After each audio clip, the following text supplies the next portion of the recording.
екінші орын иегерлерін алға шақырамыз. Шырайда Шымкент қаласының өдірбасары Сайып Қыран командасы бүгінгі байқаудың екінші орын иегерлері арнайы 700 мың теңге. Шын жүректен құттықтаймыз.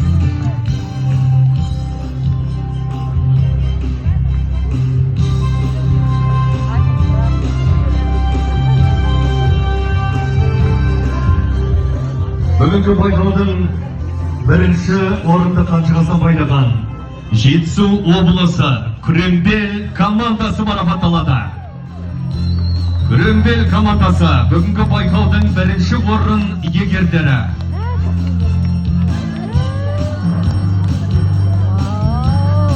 Арнайы құттықтап қойсаңыздар болады.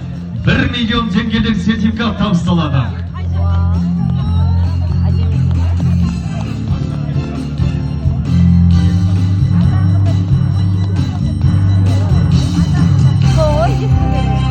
Күреңбел командасы байқаудың бірінші орын иегерлері.